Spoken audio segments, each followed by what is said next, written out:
Jadi Talut tinggal sedikit, sementara Jalut ya, aedo haru likitalihim. Wah, ini sudah tampak akan perang berkecamuknya itu. Nah, sudah dep-depan dengan itu. Ini yang perlu kita pahami ya. Jadi orang yang beriman itu memang ditakdirkan dari dulu itu, kalau iman temenan ya, tidak banyak. Tapi yang tidak banyak ini selalu tetap bisa mengalahkan orang banyak. Karena sedikit ini. Watasofu dan berbaris-baris sudah apa ya. Kan perang masa lalu kan tidak sebaik. Makanya dalam Islam itu perang tidak boleh menggunakan senjata yang bisa membunuh selain objek yang berbuat dolim kepada kita. Makanya kan Islam itu mengajarkan cukup pedang, cukup tombak, cukup apalagi panah. Jadi nggak boleh menggunakan bedil, itu nggak boleh. Apalagi bom nuklir yang bisa menghancurkan objek-objek selain orang yang berbuat dolim. Jadi memang Islam itu hanya dibenarkan memerangi orang yang memang terang-terangan berbuat dolim. Karena juga serangkai dengan ayat la taqtulun nafsal lati harramallahu illa bil haqq. Jadi nggak boleh kita ini menghilangkan nyawa seseorang itu kecuali dengan hak, kecuali ada alasan yang dibenarkan. Alasan yang dibenarkan itu paling tidak ada dua. Pertama, karena memang dia sebagai musuh yang benar berbuat dolim, sehingga orang itu ya harus dibunuh, hukumannya itu ya harus dibunuh lang. Jadi perang itu bagian dari pelaksanaan hukuman secara instan. Betul. Ya, yang kedua, karena dia membunuh, qisas, ya kan? Hukum Islam itu kan ada pidana, itu ada 3 jenis: hudud, qisas, dan takjir. Hudud ada yang bisa dihukum mati. Nah, siapa? Orang yang berbuat zina muhson. Zina muhson itu pelaku kejahatan seksualnya, kejahatan itu. Orang yang sudah pernah melakukan hubungan seksual. Makanya para ulama menyederhanakan zina muhson itu orang yang punya suami atau punya istri berzina dengan bukan pasangannya yang sah. Jadi berzina itu melakukan hubungan biologis bukan dengan pasangan yang sah. Kalau sama-sama masih joko tingting sama gadis melakukan hubungan biologis, itu kategorinya ghairu muhson. Zina muhson ini dirajam sampai mati hukumannya itu. Sampai mati. Wah, ada yang mengatakan wah ini kejam. Yang kedua, orang yang membunuh ya harus dibunuh. Nah, mengapa begitu berat hukumannya itu? Karena memang dalam Islam berharap hukuman itu bisa menghilangkan dosa. Ya. Orang yang dihukum berdasarkan hukum hudud, had, berarti orang itu kembali bersih. Itunya husnul khotimah, jamin lagi husnul khotimah. Dan zaman Rasul pernah ada hukuman bagi orang yang zina sampai hamil. Orang ini baik, Pak. Justru yang diceritakan jujur itu dalam hadis itu kalau melakukan kejahatan, melakukan pidana, melakukan dosa, justru orang perempuan, bapak-bapak. Bapak-bapak ini digambarkan banyak, mohon maaf ini kalau kejujuran, kejujuran.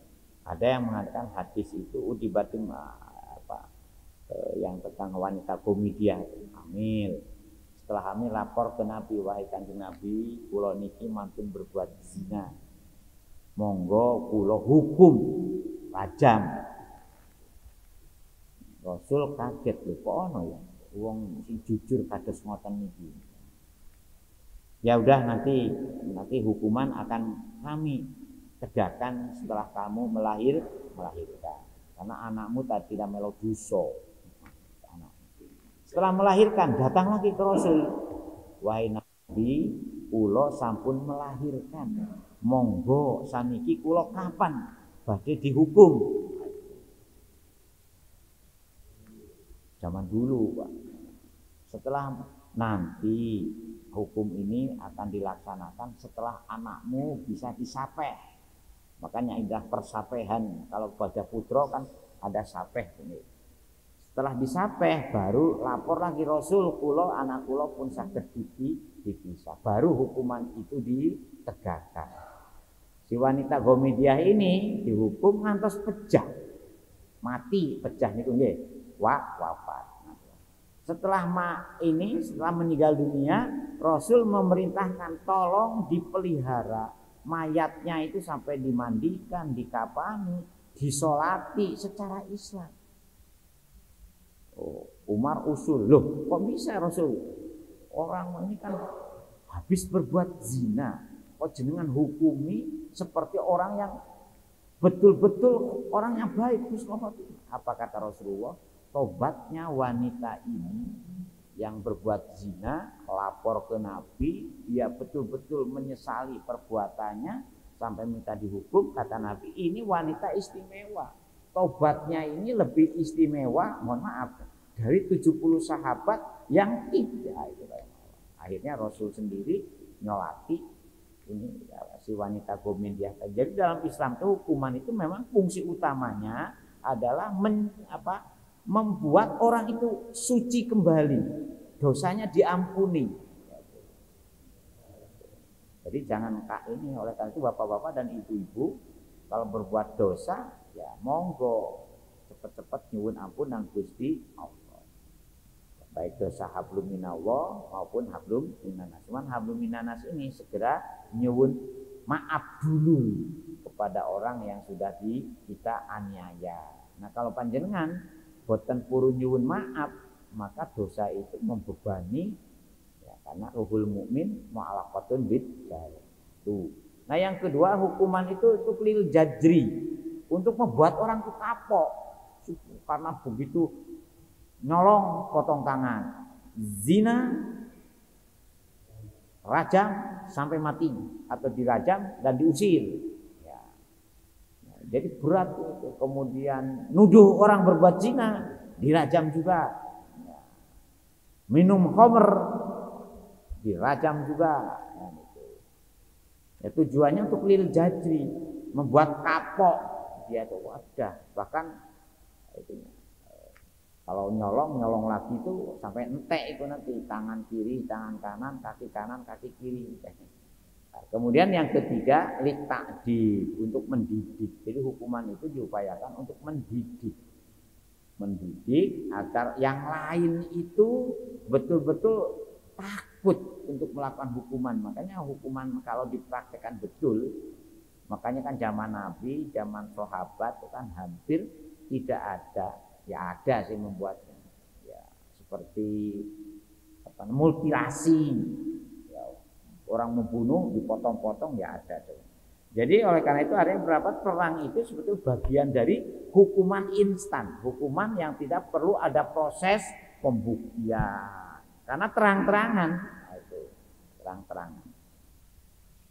Oleh karena itu hukum perang dalam Islam ini bersifat defensif. Islam tidak mengajarkan orang menyerang.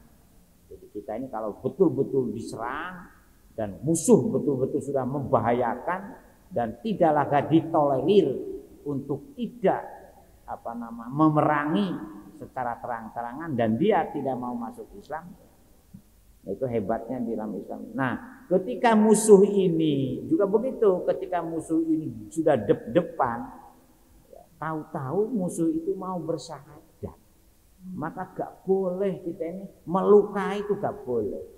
Apalagi membunuh. Begitu kita mau bunuh, umpama mau kita tebas lehernya, tahu-tahu musuh ini bersyahadat. Contohnya seperti zaman Rasul itu kan ada seorang sahabat yang pedangnya sudah langsung berhadapan-hadapan dengan Rasul, tahu-tahu pedangnya jatuh dan dia mau bersyahadat.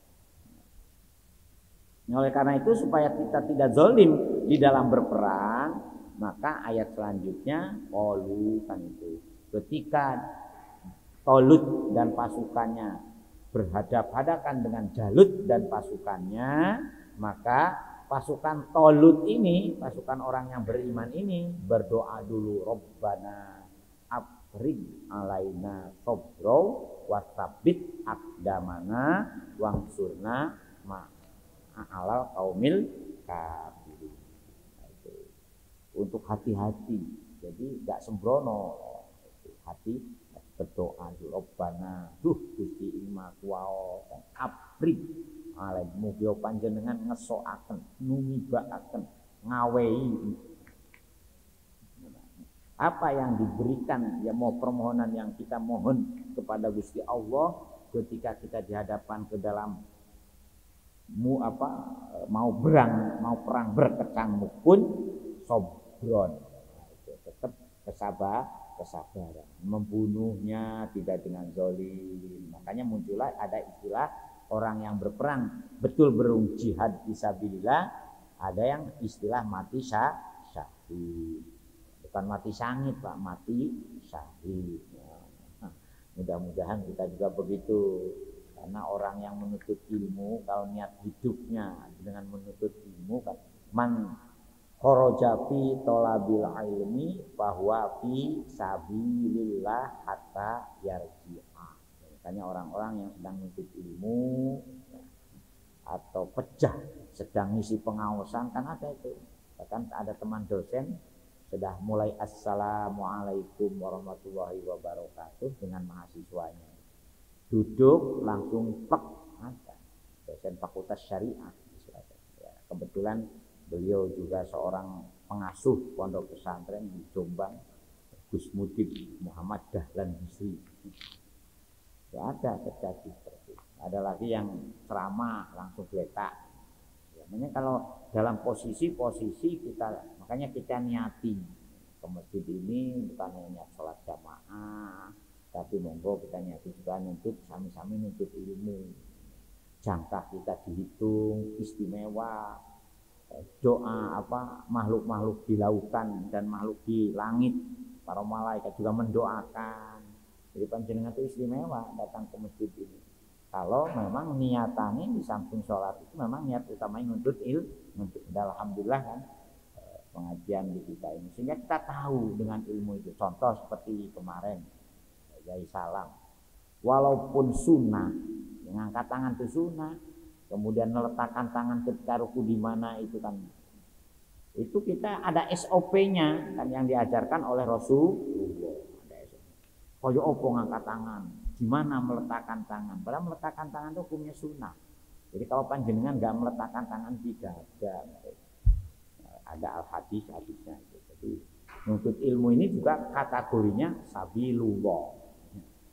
Berperang melawan orang-orang zalim yang memusuhi, yang merusak umat Islam juga sabilullah. Jihad fi sabilillah. Jihad fi sabilillah ini ya itu kalau kita mati insya Allah mati syahid. Nah kalau matinya, kalau kita ini dalam kondisinya sedang relaksasi, kira-kira mati syahid apa enggak? Sedang rekreasi, tahu-tahu ceblok meninggal dunia. Ini perlu dulu, makanya jangan mudah menghukumi orang mati syahid ketika alakohnya itu, ta'aluknya ini kemana dan sedang apa niatnya. Makanya ketika ada pasukan yang taat dan ada pasukan yang balelo ketika perang Uhud, maka turunlah hadis yang ada innamal a'malu bin wa innamal likulli imrin ma nawa pamangkana hijratuhu ilallahi wa rasulihi fa hijratuhu. Tetapi hati-hati, wa mangkana hijratu ila imra'atin au dan seterusnya itu fa ila ma hajaro. Jadi niat itu penting. Makanya monggo kita niati. Nah setelah niat benar, ketika kita ini ya jangan lupa tetap mohon kepada Gusti Allah. Ini juga begitu, ketika perang sudah mau berkecamuk, oleh komandannya itu nanti dulu, jangan kesusu. Nah, kita mari berdoa dulu dan oke kan. Wastabit aqdamana dan mugi panjenengan itu mengokohkan langkah perjuangan kita. Karena kadang-kadang Ujian untuk melakukan kebaikan lebih banyak dari ujian melakukan ketidakbaikan. Melakukan maksiat itu bolone akeh, Pak. Kita melakukan kebaikan kadang-kadang bolone titik. Ya. Makanya ada ayat kaming fiatin qolilatin golabat fiatan katsiro itu dalam rangka itu sebetulnya. Melakukan kebaikan itu angel, kadang angel, bolone itu angel. Woro-woro untuk berbuat baik itu kadang-kadang angel. Dan kenyataannya seperti itu. Tetapi woro-woro untuk berbuat, coba woro-woro pengajian dengan woro-woro nonton misbar. Dulu kan pernah ada misbar ya, masih ingat tuh misbar? Apa? Nonton film, kalau ada gerimis hujan. Tapi alhamdulillah ini walaupun hujan ternyata bapak-bapak masih turun datang ke masjid yang istimewa. Saya pikir gak ada yang datang tadi pikiran. Waduh, pada mau disorting. Bapak hujan deras pisan, ternyata banyak. Ketekad niat. Jadi akdamana itu adalah tabbit akdamana dalam rangka mengokohkan, menekadkan niat kita. Supaya ketika melakukan kebaikan itu jangan terbudo oleh, karena banyak, makanya ada pepatah Arab su'ul khuluq yu'di. Aneh kan? Su'ul khuluq yu'di, akhlak yang jelek itu yang nulari. Bukan akhlak yang baik, Pak. Tetapi kalau kita bisa menularkan kebaikan juga istimewa. Mansana sunatan hasanatan falahu ajru wa ajru man amila biha namin mansana sunatan hasanatan. Siapa yang memberi uswah yang baik, falahu ajru, maka bagi orang itu akan mendapatkan pahala karena memberi uswahnya itu. Nah, kalau uswah kita itu diikuti oleh orang lain, maka kita pun akan mendapatkan pahala dari orang lain yang mengikuti sunnah yang baik dari kita itu, tanpa sedikit pun mengurangi pahala kebaikan dari orang yang melakukan kebaikan dari kita. Makanya kalau panjenengan untuk kebaikan, monggo bagaimana bisa ditulari dan menulari.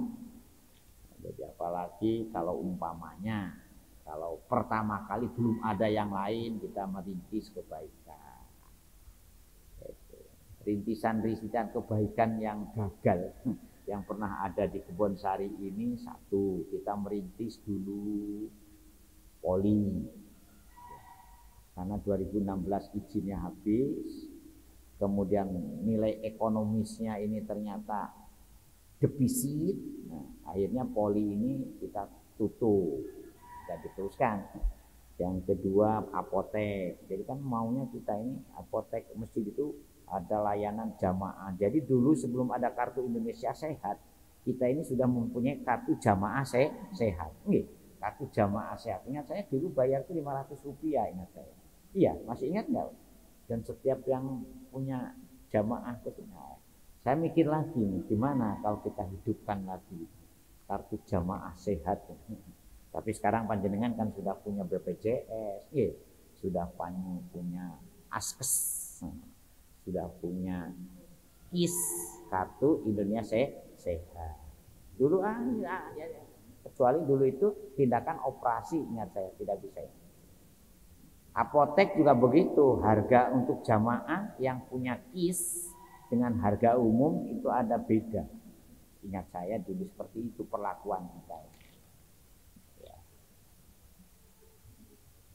Koperasi dulu, alhamdulillah sekarang koperasi dihidupkan kembali, maka matur nuwun bapak-bapak yang sudah menghidupkan lagi koperasi. Karena dulu itu juga idaman kita itu, jadi jamaah ini paling tidak kebutuhan pokoknya itu dari koperasi masjid, supaya ada nilai simbiosis mutualistiknya. Masjid modali, kemudian dulu tahu-tahu ya itu, karena ada koperasi itu kan kadang-kadang samarnya dengan koperasi dan kuperasi. Ada dulu ada KUD atau koperasi unit desa, tetapi sering juga diplesetkan menjadi ketuanya untung duluan. Gara-gara ketuanya untung duluan, dulu itu akhirnya koperasi kita buyar. Duitnya bukan digondol. Pernah itu tahun 90 kan sampai sana. Nah, alhamdulillah sekarang dihidupkan lagi oleh bapak-bapak dan ibu-ibu, ya mudah-mudahan diproses lah, mulai dari legalitas sebagai koperasi, apalagi brandingnya kita akan mencoba membuat koperasi syariah. Mudah-mudahan berkembang. Tapi laporannya Abah Nurul di grup koperasi, anggota koperasi itu sepertinya positif sekarang ini. Alhamdulillah. Mudah-mudahan aja nanti bisa memberi kontribusi yang terbaik untuk masjid ini agar tidak membuat proposal. Membuat proposal untuk masjid itu rasanya sekarang ini kalau dengan pengurus itu pun aras-arasan. Proposal itu kan dan doa. Bahasa yang lebih kerennya jaluk. Kalau membuat proposal artinya kita itu menghidupkan perjaluan lagi. Nah, oleh karena itu sekarang renovasi teskes ganti genteng, kita tidak menyebarkan selembar pun proposal ya Abah Muhi. Ini ada Syekh Muhi yang jadi pandegan. Ya mudah-mudahan setelah rampung genteng, ya, tinggal atapnya makin banyak yang bolong. Langit-langitnya tuh loh, kok meri kayak langit-langit kita ini, meri. Setelah gentengnya, langit-langitnya ke meri, akhirnya pada ceblok, ngecil ceblok. Yang insya Allah mudah-mudahan bisa dimulai lagi ya Mahmuhi, walaupun belum memenuhi plafon harapan, tapi kan sudah ada bapak-bapak dan ibu-ibu yang berinvestasi untuk sajadah di akhiratnya itu, untuk membangun rumah-rumah di akhiratnya itu. Kan man bana masjidan banallahu lahu baitan fil jannah. Walaupun memang masjid kita ini nun sewu nanti tidak perlu ada menara. Insya Allah masjid kita ini tidak bikin menara yang dibikin seperti ini, tapi yang legasi gitu loh, yang ada nilai-nilai ininya, nilai-nilai uniknya dan antiknya itu. Saya paling tidak setuju masjid ada menaranya itu, karena apa? Speakernya sudah bisa didengar kemana-mana. Pingin tower, menara tower memang bisa, tapi bisa disewakan juga. Tapi kita sudah punya tower. Nah itu bagian dari jihad juga Pak. Ini bagian jihad kita. Oleh karena wasabit akdamana, ya mudah-mudahan kita ini tetap dikokohkan, dikekehkan, dikukuhkan untuk selalu berjihad fi sabilillah. Wangsurna alal kaumil kafirin. Mugia panjenengan Gusti nulungi, menyelamatkan kita dari rekodoyonya orang-orang kafir. Nah, ini kita ulangi lagi karena ini penting. Doanya juga dihafalkan Bu nggih. Robbana abrid alna srobo wa tabbit abdamana wangsurna alal kaumil kafirin, hafalkan. Nah, berikutnya fahazamuhum biiznillah. Dengan cara berperang dan berjuang yang selalu mengandalkan kepada kekuasaan Gusti Allah, kepada iradah Gusti Allah, fahazamu. Maka Talut dengan bala tentaranya itu walaupun sedikit itu bisa mengalahkan. Fahazamu itu mengalahkan, melindih, memenangkan peperangan dengan Jalut. Walaupun Jalut ini ya tentulah di alam Quran itu kan ada beberapa peristiwa yang menunjukkan orang yang beriman kalau betul-betul istiqomah dan SOP-nya sejalan dengan perintah Gusti Allah itu mesti menang. Tidak akan kalah umat Islam. Karena Gusti Allah sudah memberikan jaminan kuntum khairu ummatin ukhrijat linnas. Tetapi kan ada syaratnya di belakang itu. Kalau kita betul-betul imannya kokoh. Kayak kekokohan iman ini monggo diilmoni saestu. Nah, walaupun sedikit Talut dengan pasukannya ternyata bisa mengalahkan. Sama dengan ceritanya juga Abraha. Bahkan Abraha ini tidak perlu dilawan oleh manusia. Nah, mengapa? Karena pada saat Abraha menyerang Ka'bah hampir tidak ada orang yang beriman. Wong kakeknya Rasulullah saja ketika ditanyakan, loh awak panjenengan wahai Abdul Muthalib itu kan jago yang mempunyai tugas jaga Ka'bah, pemegang kunci Ka'bah. Tapi begitu Ka'bah mau diserang, mau diapa, kenapa tidak menyiapkan pasukan? Mengapa tidak menyiapkan bala kekuatan untuk melawan Abraha agar Ka'bah ini tidak jadi dihancurkan? Apa jawabnya kakeknya Rasulullah? Ka'bah itu milik Gusti Allah. Biar Gusti Allah sendiri yang menyelesaikan. Kan itu. Tetapi justru Abraha menyelamatkan siapa? Unta-untanya. Ya kan itu. Ya ini misteri juga kalau kita kaji secara mendalam bagaimana ketika kita berurusan dengan milik Gusti Allah, dan banyak juga contohnya, Pak. Contoh masjid. Masjid itu kan milik Gusti Allah. Kami ini dari pengurus ini hanya merawat, mengamankan sampai betul-betul agar lingkungan komplek masjid ini terawat dengan baik. Nah, tapi Gusti Allah itu dilalah kersani Gusti Allah, walaupun masjid ketomelo seperti ini tidak seperti Ka'bah yang dijaga. Tapi kalau orang-orang yang ngerusui, ngertos ngerusui, nggih. Orang-orang yang betul-betul melecehkan, ternyata dicicil juga oleh Gusti Allah. Dicicil. Kadang-kadang pencicilannya juga, walaupun kami ini selalu mendoakan, duh Gusti mugi panjenengan yang biasa ngerusui ke kami ini panjenengan ampuni, panjenengan wae petunjuk. Doa saya tidak pernah jelek. Mohon maaf ya, alhamdulillah teman-teman juga setuju. Jadi kepada teman-teman yang masih bisa ngutik-ngutik, ngerusui, selalu kita doakan. Duh Gusti Ima kuwaos mugi panjenengan memaafkan rencang-rencang kula ini yang masih belum sadar untuk betul-betul merawat menjaga. Mugi panjenengan paring pangapura dan paring hidayah. Nah, tetapi ya kalau memang tidak mau seperti itu ya monggo kersa napa karepe panjenengan. Jadi oleh karena itu saya selalu mulai tahun 89 otomatik masjid ini selalu ada. Tapi saya selalu doakan ya mudah-mudahan Gusti muga panjenengan memaafkan tiang-tiang yang masih belum sadar. Ya seperti Rasulullah niru Kanjeng Nabi ketika berhadapan dengan orang-orang yang memusuhi, yang iri, dengki, hasud, bahkan sampai meludahi, ngelempari batu, kotoran macam-macam. Apa Rasul yang dilakukan?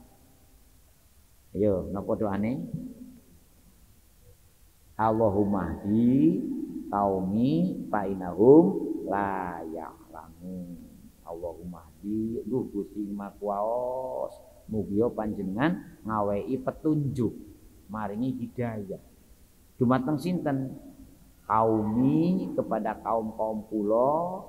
Karena Rasul itu kan diutus kepada siapa saja min awali bi'tsatir Rasul ila yaumil qiyamah. Makanya kita kalau ingin meneruskan perjuangan Rasul ya makanya iri dengki hasud kepada orang yang memusuhi ojo sampai. Makanya saya ajak. Ya alhamdulillah lah. Musim pandemi ya juga lolos. Ya, ada pengurus masjid yang terpapar tapi alhamdulillah lolos. Masih diberi kesempatan untuk meneruskan perjuangannya. Kalau yang sudah waktunya ya memang harus sudah berakhir. Makanya ada juga yang wafat. Nah, memang sudah waktunya. Fahazamu mangka menang sinten Tolut dan itunya bisa mengalahkan Tolut dan pasukannya itu biiznillah. Nah ini Bu, walaupun ya contohnya lah ada juga surat kan secara tegas idza jaa nasrullahi wal fath wa ra'aitan nasa yadkhuluna fi dinillahi afwaja. Tetapi ingat, nah di situ ada kata-kata idza jaa, tatkala sampun dugi pertolonganipun Gusti Allah. Ya sama juga di sini kita bisa alhamdulillah bisa menyelesaikan masjid bantuan dari Yayasan Amal Bakti Muslim dulu ya nggak gampang itu Bu, itu bisa bongkar coba. Nah, kemudian belakangnya bisa dibangun lagi dan ternyata jadi juga. Nah, saya ngajak ke teman-teman yang jadi panitia jangan jumowo semuanya ini karena apa namanya pertolonganipun Gusti Allah. Begitu juga kepada Pak Abah Muhyi setelah selesai ganti asbes dengan genteng, alhamdulillah Abah Muhyi ini pertolongan Gusti Allah. Enggak sak durunge enggak duit sak ripis Pak ya. Gitu, numpuk ya alhamdulillah selesai. Ini juga nanti yang mudah-mudahan ya, berikutnya mudah-mudahan bisa mengembangkan lagi usaha-usaha yang lain. Ya, supaya apa? Supaya kita ini biiznillahnya ini betul-betul kroso. Ai bi irodatihi tegese kalawan kehendak pertolonganipun Gusti Allah.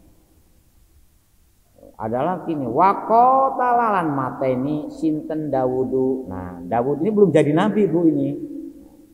Jadi waqotalalan mateni sinten Dawud. Nah, kalau si ini jangan sopo ya. Walaupun fa'il Dawudu biasanya fa'il kan dibatas sopo. Dawud kanjeng Nabi Dawud. Nah, ya, karena sampai ke kita ayat Al-Quran ini Nabi Dawud sudah jadi Dawud, sudah jadi Nabi dan Rasul. Sementara ketika zaman Tolut Nabi Dawud ini masih salah satu pasukan dari Tolut. Wakana lan ono sinten Dawud iku fi askari Toluta salah satu tentara atau salah satu pasukan, salah satu anggota lah yang pasukan. Salah satu anggota yang ikut berperang dari Raja Tolut. Membunuh siapa Kanjeng Nabi Dawud ini? Jaluta, membunuh Jalut. Dalam riwayatnya ini karena apa? Ketika Tolut jadi rojo, Nabi Dawud belum jadi rojo, masih menjadi salah satu anggota pasukan dan belum juga diangkat jadi nabi. Nah, tapi kenapa kita sekarang tetap waqotalalan sampun mateni sinten Dawudu Kanjeng Nabi Dawud? Karena ayat Al-Quran yang sampai ke kita cerita ini Nabi Dawud sudah betul-betul menjadi nabi dan roh, termasuk jadi rojo.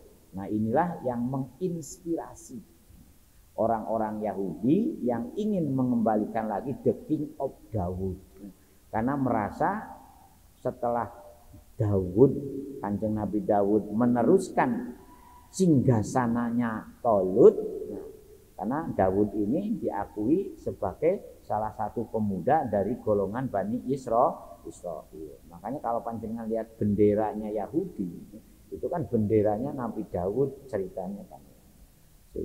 Yahudi punya keinginan ingin menjadikan king of Dawud itu seluruh dunia.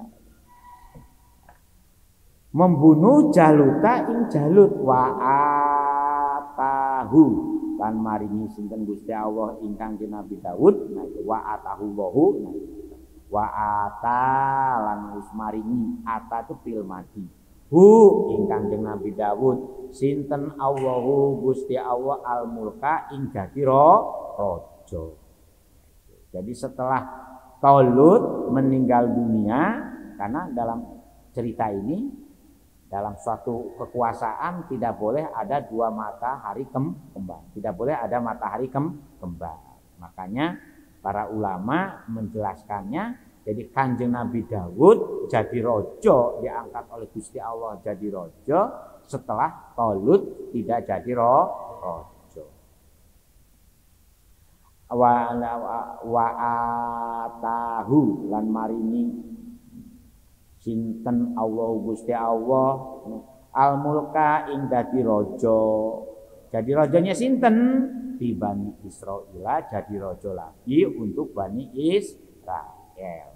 Makanya kalau panjenengan baca buku-buku tentang mengapa Bani Israel memimpikan the king of Daud itu ya, karena memang merasa satu Nabi Daud ini kan dari Bani Israel, betul-betul genetiknya ini dari Bani Israel, karena dari 70.000 pasukan itu kan semuanya Bani Israel, yang ikut hanya sedikit pun, nah yang sedikit ini itu tetap Bani.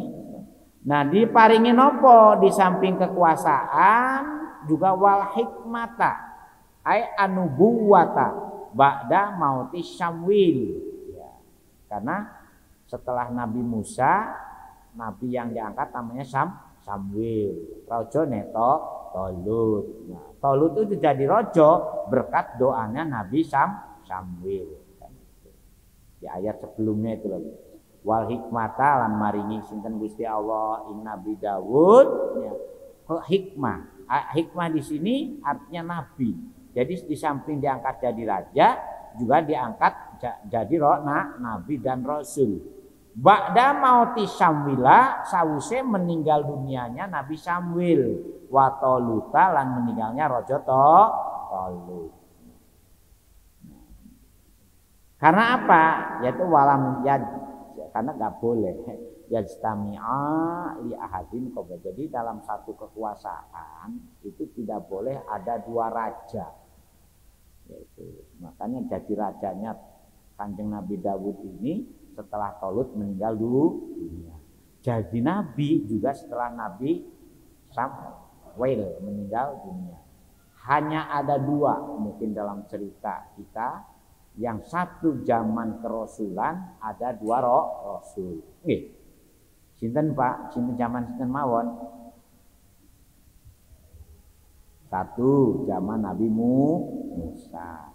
Ada saudaranya namanya Harun. Nggih.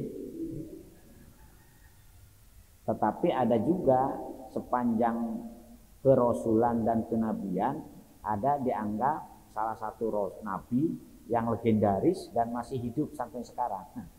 Siapa? Nabi Khidir.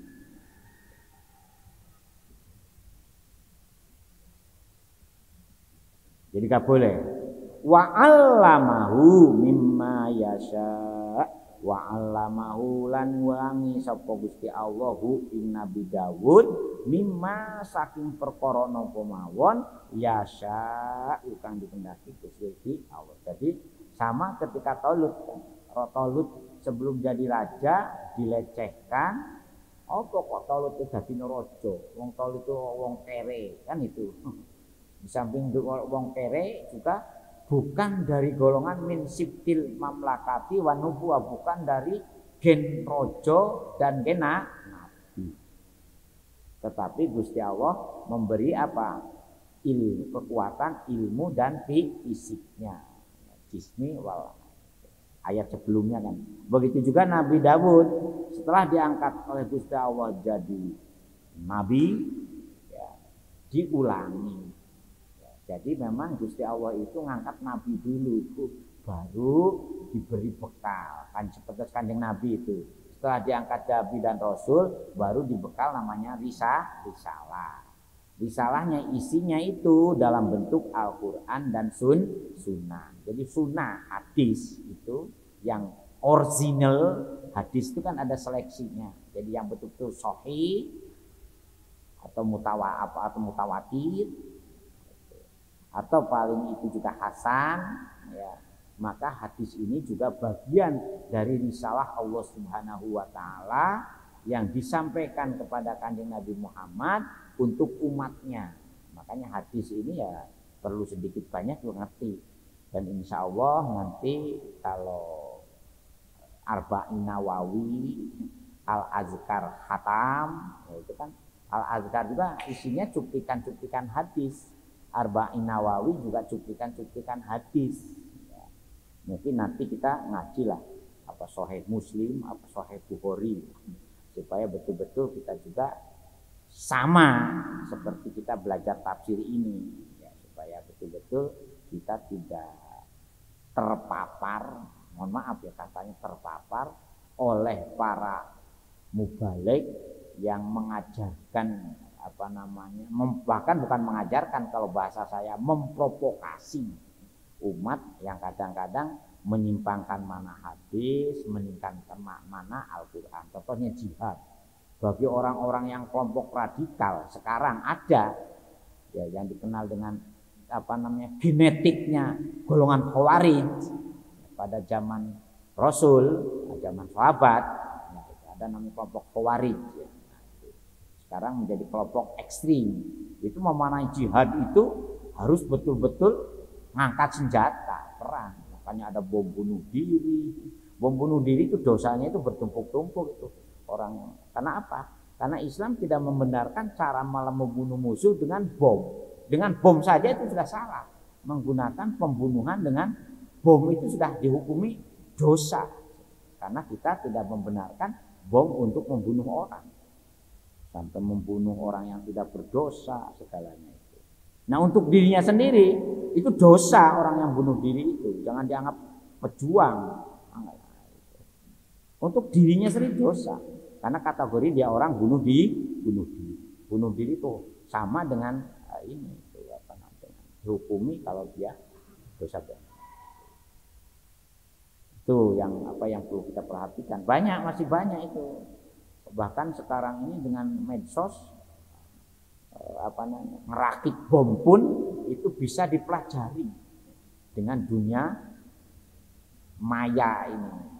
Kursus-kursus instan merakit bom, itu kan sudah dosa besar, mengajari orang berbuat dosa. Oleh karena itu wa'allamahunya di sini juga harus benar ya kita ini.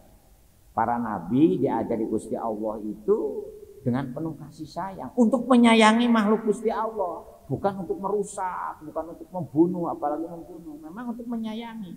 Jadi makanya Rasul itu kan nggak pernah orang yang memusuhi didoakan Mahdi kaum. Dan hampir semua Rasul, coba panjenengan Nabi Musa yang ceritanya cukup panjang yang sudah kita sama-sama pelajari, oleh dilecehkan kaya opo, kemudian ya digudo kaya opo, jaluk sapi aja sampai minta dijelaskan kaya opo. Mudah-mudahan kalau kita berkurban, dan alhamdulillah sudah dapat 2 ekor ya Ustaz Nasir. Mudah-mudahan ekor yang lain ada. Nah, mudah-mudahan juga sapi-sapi ini juga terhindar dari PMK ya, sehingga semarak kurban nanti di Idul Adha juga tidak terganggu oleh kekhawatiran sapi terpapar oleh PMK, penyakit mulut dan kuku. Jadi ada ininya, alamahunya harus betul-betul alamahu yang sejalan sesuai. Makanya mohon petunjuk Gusti Allah, mohon izin Gusti Allah, mohon mimma yasha. Nah, sudah menghabis juga. Walau ladab nasa ba'duhum, ini dibadin la fasadatil arduna. Ini kita teruskan minggu yang akan datang ya. Jadi alhamdulillah, jadi kita sudah dapat gambaran kalau betul-betul iman kita kokoh, walaupun kita ini kelompok yang sedikit, pasti Gusti Allah berpihak kepada orang yang benar-benar niatnya, benar-benar tekadnya. Ya, jadi walaupun orang kafir masih banyak, panjenengan pun takut, pun terbuai bahwa kita khawatir kalah. Saya yakin wa makaru wallahu khairul insya Allah. Kita harus punya keyakinan. Sementara itu dulu, ya, ada yang mau komen? Nah, biasanya kan ada. Bagaimana Pak Yahya?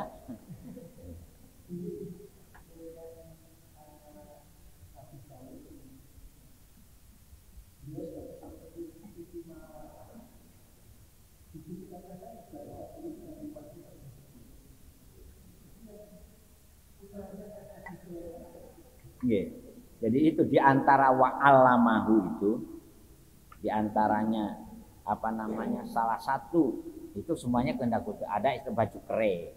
Nah, jadi baju kere itu menurut riwayat ininya itu bahasa kita sekarang rompi anti peluru. Nah, iya Pak. Jadi rompi anti peluru itu dimulai sejak zaman Nabi Daud.